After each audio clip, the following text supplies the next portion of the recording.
Hey, what's happening, Wargamers? Welcome to another quick painting video. As always, Leland here with you.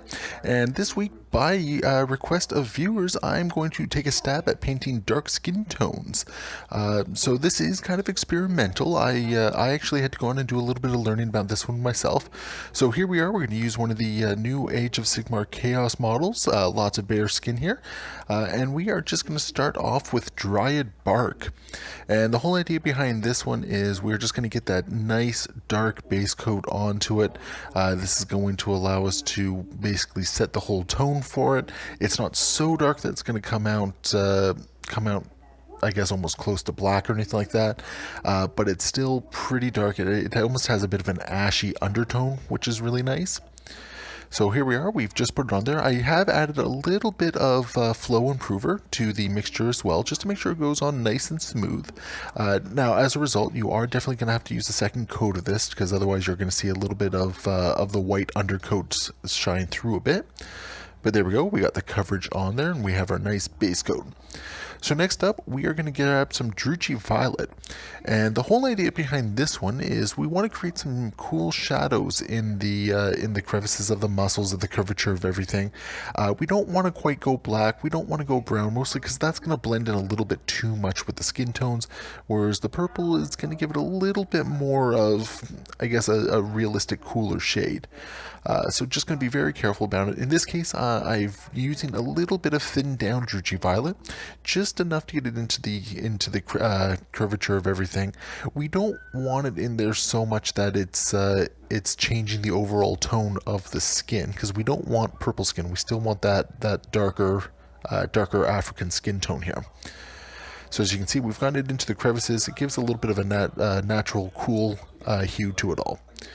So next, we are going to go back to the Dryad Bark, and all we're going to do with this is we're going to go back to the raised parts of the muscle, and we are just going to reapply the Dryad Bark, basically keeping out of the crevices because we want to keep those nice, cool shadows in there.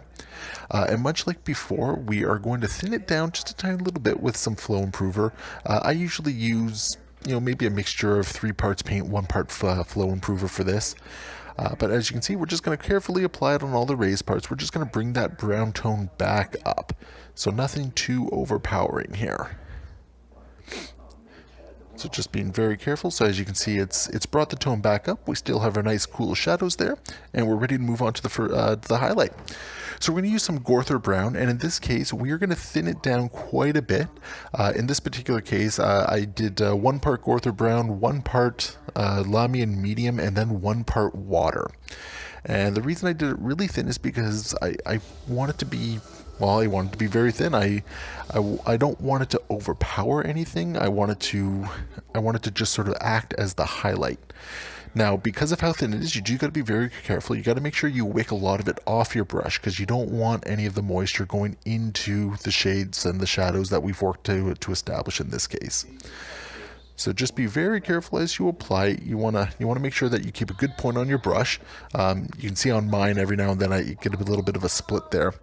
So just make sure you work to keep it nice and straight, and you'll be able to build up the Gorthor Brown nicely on it. So next up, we are going to grab some Agrax Earthshade, but instead of using it like a typical wash, we are going to do, I think I did 1 part Agrax, 2 parts Lamian Medium, and I'm just applying it almost like it's a glaze. So it's just going to tie in the Gorthor Brown as well as the shadows, but not overpower anything. It's not going to eliminate the purple shadows. Basically, it's just going to let everything blend together. So there we go. So we now have that nice dark skin tone. So the very last step, we are going to go back to the Gorthor Brown, and what we're going to do is we're just going to re-establish those highlights. We're going to reinforce what's there a little bit, just so it's not so dark that it's imperceptible.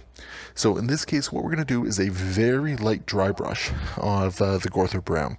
Now just make sure that all the washes are dry by this point, because you don't want to be spreading them around.